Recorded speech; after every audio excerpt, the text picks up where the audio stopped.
ومن الأشياء التي يتساهل بها الناس ما ذكره الأولون في المثل السائر: احفظ لسانك أن تقول فتبتلى، إن البلاء موكل بالمنطق. لا تتشمت بالآخرين، لا تعير الآخرين. إن شمت بأحد أو عيرته بشيء فيه كن على يقين أنك ستبتلى بذات الأمر الذي عيرت به أخاك. محمد بن سيرين يقول: عيرت رجلا فقلت له يا مفلس، فأدركني الفلس بعد 40 سنة. بعد 40 سنة. لا تظهر الشماتة بأخيك فيعافيه الله ويبتليك. اجتمع الكسائي واليزيدي كبار القراء في مجلس الرشيد، فحضرت صلاة المغرب، فتقدم الكسائي فصلى وقرأ بعد الفاتحة في الركعة الأولى سورة الكافرون، فقال: قل يا أيها الكافرين. فلما انصرف من الصلاة قال اليزيدي شامتا به متندرا عليه: الكسائي إمام قراء الكوفة يخطئ في الكافرون. ثم حضرت صلاة العشاء، فتقدم اليزيدي فأرتج عليه في الفاتحة، أخطأ في سورة الفاتحة. فلما انصرف من صلاته قال: فاحفظ لسانك أن تقول فتبتلى، إن البلاء موكل بالمنطق. دخل النبي صلى الله عليه وسلم على أعرابي وعليه حمى، فقال له عليه الصلاة والسلام: لا بأس عليك، طهور إن شاء الله. فقال الأعرابي: طهور؟ لا والله، بل هي حمى تفور على شيخ كبير تزيره القبور. فقال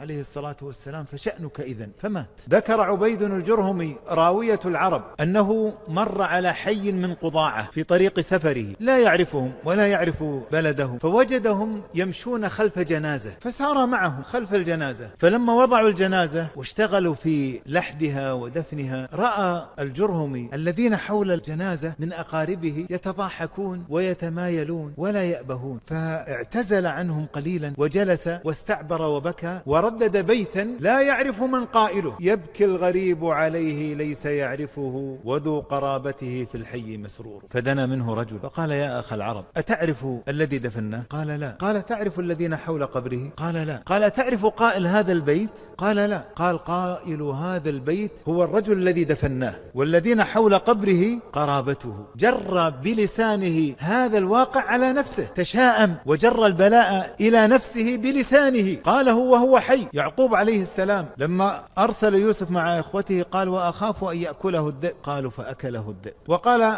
في حق بنيامين: وأخاف أن يحاط بكم فأحيط بهم. الحسين بن علي رضي الله عنه وعن أبيه لما دنا من كربلاء سأل عن اسم المنطقة، فقال: ما اسمها؟ فقالوا: كربلاء. فقال: كرب وبلاء، فلو كنت أعمى أخبط الأرض بالعصا أصم فنادتني أجبت المنادية فصم وعمي. شف المؤمل يوم الحيرة النظر، ليت المؤمل لم يخلق له بصر فأصبح أعمى. لا تجر على نفسك البلاء بلسانك، فاحفظ لسانك أن تقول فتبتلى، إن البلاء موكل بالمنطق.